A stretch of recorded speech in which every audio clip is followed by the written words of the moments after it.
2017년 8월 21일 자전거를 타고 바다 근처를 지나가던 제임스는 해변으로 밀려온 가방을 보았습니다. 평소라면 크게 신경 쓰지 않았을 그였지만 얼마 전 인근에 있었던 한 여성의 실종 때문에 가방을 눈여겨보았죠. 그의 신고를 받고 출동한 경찰 역시 불안한 마음으로 가방을 열었고 제발 그러지 않기를 바랐지만 상상했던 최악의 시나리오와 마주해야 했습니다. 가방 안에는 실종된 여성의 몸이 들어 있었거든요.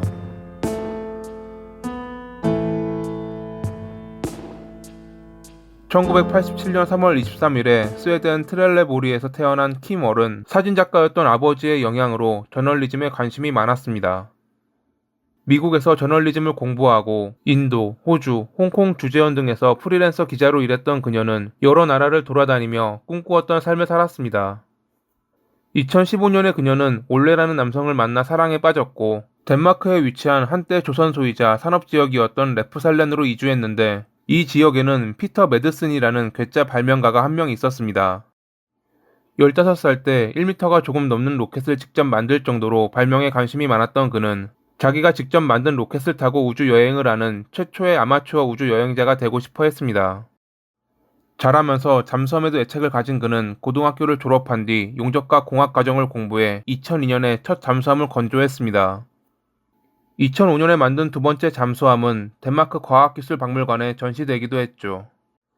이런 이력을 내세워 2008년에 그는 크라우드 펀딩을 통해 세 번째 잠수함인 UC 노틸러스를 완성했습니다.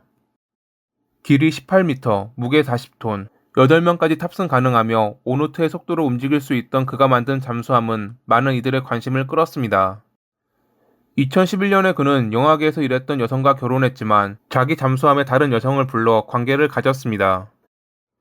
여성 편력이 좀 심하긴 했지만 프리랜서 기자로 일했던 키멀에게 그는 좋은 소재였습니다. 2017년 봄에 그녀는 그에게 두 번의 인터뷰 요청을 했는데 답장이 오지 않아 포기하고 있었습니다. 근데 그해 8월 10일에 그로부터 지금 자기 작업장으로 온다면 인터뷰에 응하겠다는 답장이 옵니다. 그녀는 그대로 그의 작업장으로 가 인터뷰를 가졌는데 그는 그녀에게 저녁에 잠수함을 타고 나머지 인터뷰를 하자고 제안했습니다. 저녁에는 남자친구인 올레와 지인 몇 명이 모여 파티를 할 예정이었고 며칠 뒤 중국 일정이 잡혀 있어 그의 인터뷰는 지금도 충분했지만 막상 거절하기도 좀 그래서 돌아간 다음에 확인한 뒤 연락 준다고 말하며 그녀는 그의 작업실을 빠져나왔습니다. 그녀는 올레와 이야기한 뒤 인터뷰를 하기로 결정했고 파티를 하던 중 2시간 안에 끝내고 오겠다며 피터에게 갔습니다. 잠깐 대화를 나눈 뒤 둘은 잠수함을 타고 그녀의 지인들이 놀고 있는 곳을 지나쳤고 그때 그녀는 위로 올라와 지인들에게 손을 흔들어 주었습니다. 지인들 역시 그녀를 향해 손을 흔들며 사진을 찍어 주었죠. 그녀가 떠나고 올레는 지인들과 술집으로 파티 장소를 옮겼고 얼마 뒤 그녀로부터 다음과 같은 문자를 받았습니다. 난 지금 살아있어. 잠수하는 중. 사랑해. 커피와 쿠키를 가져왔지. 이때가 저녁 8시 16분이었습니다. 8시 29분에 그녀는 핸드폰으로 인터넷 검색을 했는데 그것이 마지막 신호였죠. 금방 돌아올 것 같던 그녀가 10시가 넘어도 나타나지 않자 올레는 전화를 걸었지만 그녀는 받지 않았습니다. 혹시 몰라 피터의 작업장으로 찾아가 보았지만 거기에는 아무도 없었고요. 걱정된 그는 다음날 새벽 2시 넘어 해안 경비대에 이를 알렸고 해군까지 동원돼 해안 일대를 돌아다녔습니다. 그들의 노력 끝에 오전 10시 무렵 코펜하겐 해안으로부터 남쪽으로 6km 떨어진 지점에서 UC3 노틸러스를 발견할 수 있었죠. 해안 경비대는 잠수함에 문제가 있는지 피터에게 무전했는데 그는 기술적인 문제가 있지만 돌아가고 있는 중이라고 답했습니다. 매우 침착해 보였던 그의 말과는 달리 잠수함은 기능을 잃은 듯 보였고 결국 그가 구조된 뒤 가라앉았습니다. 근데 이상했던 것은 구조된 이가 피터 한 명이었다는 것. 함께 잠수함을 타고 갔던 키멀의 모습은 보이지 않았습니다. 경찰이 그녀의 행방에 대해 묻자 그는 어제 10시 반 무렵에 레프살렌의 부두에 그녀를 내려주었다고 주장했습니다. 아무 일도 없었다는 그의 말투에 경찰은 위화감을 느꼈고 잠수함 안에서 어떠한 일이 있었으리라 여겼습니다. 그들은 그녀의 실종이 그와 연관이 있으리라 확신한 것입니다. 우선 경찰은 그가 조명을 켜지 않아 다른 배들을 위험하게 했다는 이유로 체포한 뒤 신문하며 조사를 이어갔습니다. 그는 분명 10시 반에 부두에 그녀를 내려줬다고 했지만 부두에 설치된 보안 카메라에는 그녀는 물론 잠수함조차 확인되지 않았습니다. 실종 3일 뒤, 경찰은 잠수함을 끌어올려 내부를 살펴보았고 화장실과 피터의 옷에서 키멀의 머리카락과 혈흔을 발견했습니다. 또한 작업실에 있는 그가 사용하는 컴퓨터에서 말로 표현하기 힘든 영상을 발견했습니다. 그는 거기서 일하는 모든 사람들이 자신의 컴퓨터에 접근할 수 있다며 절대 자기가 그 영상을 본 사람이 아니라 주장했지만 이를 믿는 사람은 없었죠.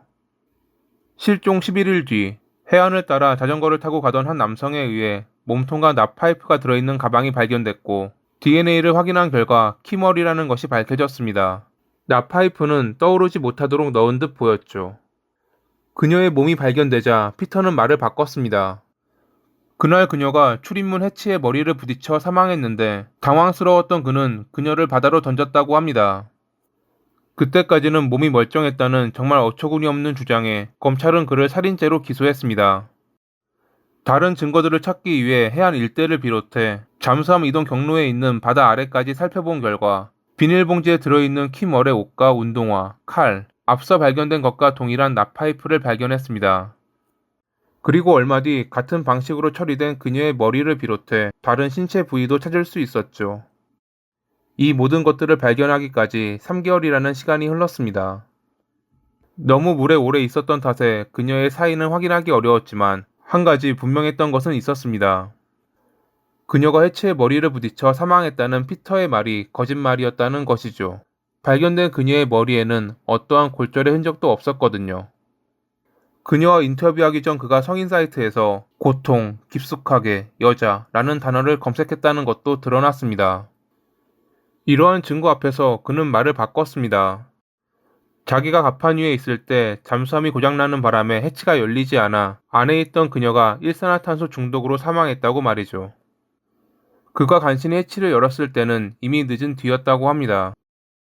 그녀의 최후가 고통스러웠다는 것을 숨기기 위해 해치에 머리를 부딪혀 즉사했다고 말한 것이고 자기가 의심받을지 모른다는 생각에 그녀를 끌어올려 바다에 유기하려 했지만 입구가 좁고 힘으로 끌어올릴 수 없어 신체를 나누었다고 주장했습니다.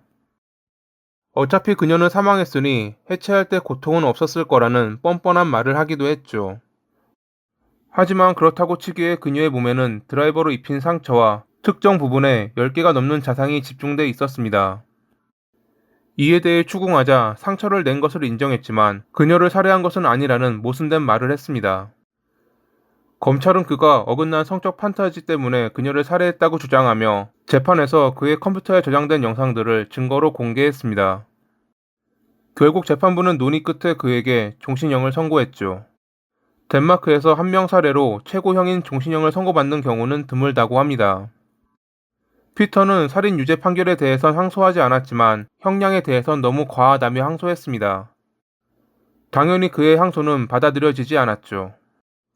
2018년에 그는 감옥에서 다른 수감자에게 공격받아 병원에 입원했고 2020년 9월에는 다큐멘터리에 출연해 자신이 키멀을 살해했다고 인정했습니다.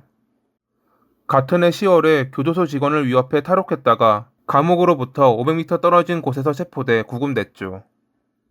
죽는 그날까지 절대로 나쁜 사람에서 벗어나지 못할 것 같은 피터. 차라리 이참에 지옥으로 가는 것이 좋지 않을까라고 생각하며 이만 마칩니다. 오늘도 시청해주셔서 감사합니다.